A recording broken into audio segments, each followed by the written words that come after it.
So Novak, just first off, how are you feeling at the end of the last match? Yeah, good. It was great to win in straight sets. It was really a tough third set. He was playing really well, aggressive. Just a great test for me, and I'm glad to to overcome this challenge in straight sets. Particularly winning that third was, I think, mentally important for me moving forward. We'll start with English questions. Novak, just a quick one on Stan. He played his last match at the Australian Open. Just wondering if you had any sort of thoughts on your rivalry with him at the Australian Open and sort of how he's played this month.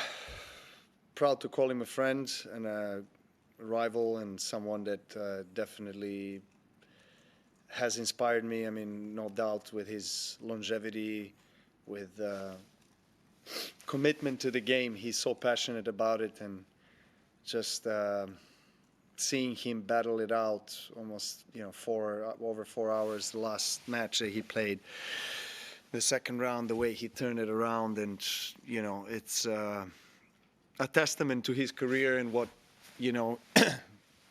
what he brought to the court. His legacy will definitely stay and live with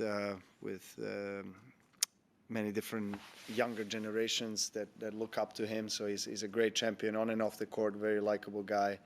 He did everything the right way, and he deserved every applause that he had this tournament. I think, I mean, that's a question for him, but I think it's been a great farewell Australian Open for him, with the crowd support and everything that has happened on the court, the way he has played, and particularly that second round match. So, I mean, when he's gone, tennis is going to lose a great player and a great person.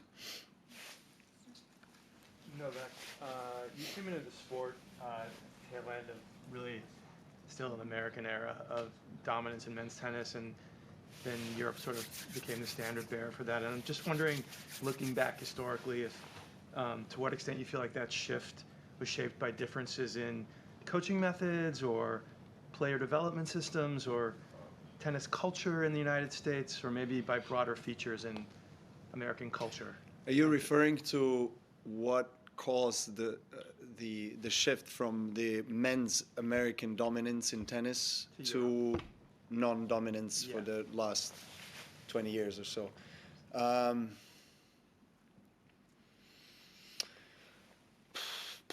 I'm not really sure how to answer that. I mean, obviously, I'm not, familiar with the system of the USTA and how it's rolled out across America, and how the coaches are, working and approaching the, I guess, systematic development of players. I don't think that U.S. is lacking any tournaments in any category for that matter. I think, you have obviously U.S. Open. Any country that has a Grand Slam has a biggest budget in the sport. So it's one of the richest federations. So I think the support was always there. I don't know. It could be different factors.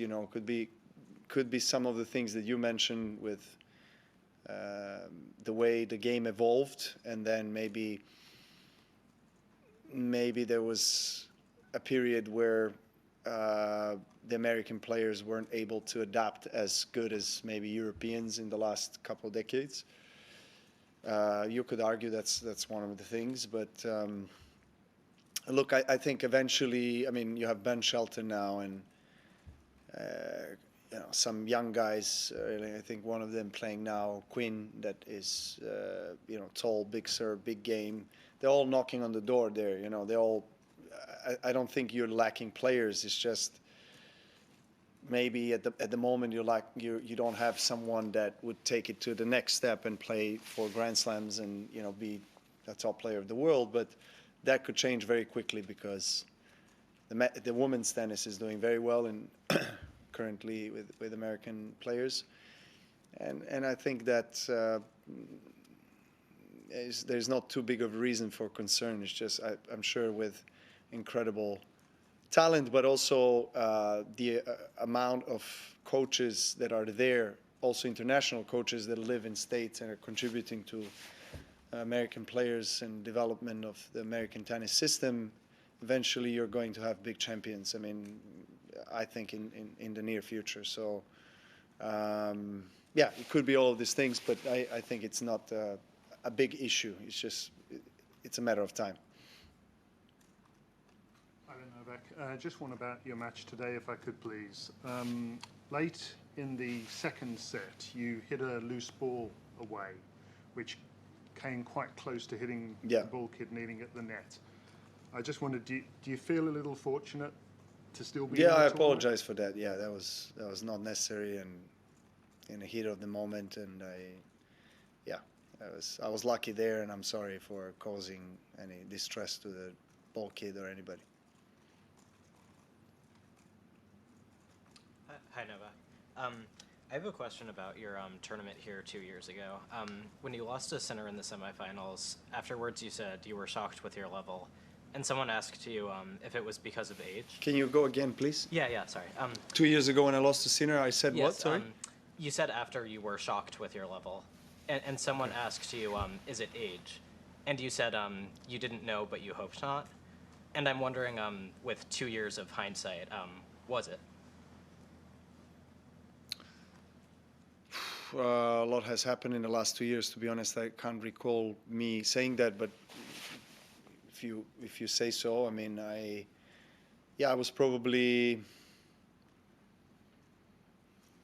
if I can recall well, I was quite flat on the court. You know, first couple of sets were quite easy, going his way, and I was probably just shocked or surprised with the way I felt on the court in a way I wasn't able to keep up with him, and in the semis of my favorite tournament, you know, and but yeah, I guess that's all I can say in reference to that particular match.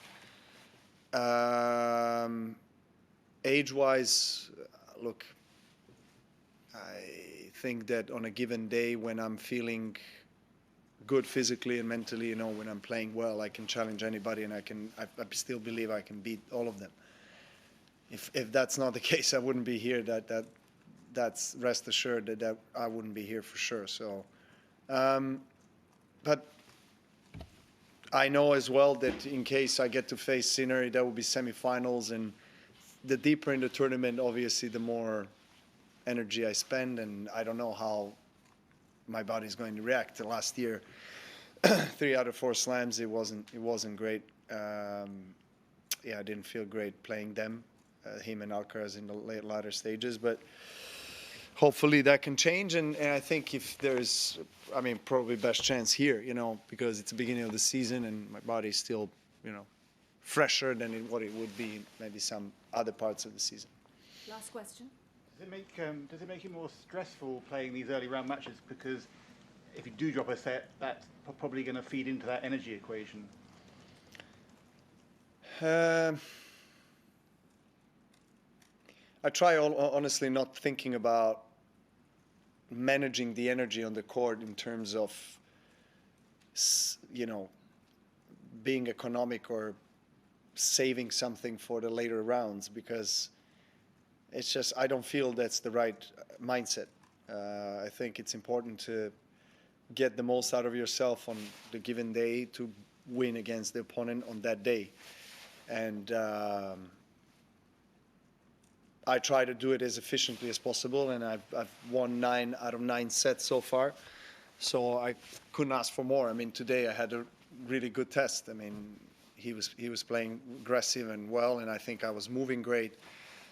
There's always something that is happening with the body, but I think generally I feel as good as I felt in a while. So I cannot predict the future. I don't know how things are going to unfold from this day onwards, but I'm doing everything I can, and I haven't practiced yesterday or between first, second round. I had 2 days. One day I didn't practice, the second I did, and then now I didn't practice in between now the second and third round, because I'm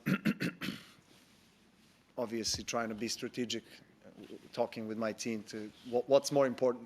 Is it? I mean, I'm hitting the ball well. I trained hard for the last couple of months, and everything is going okay on the court. So it's more important to save energy, right? Not stress my body out unnecessarily on the training or whatever it is. So.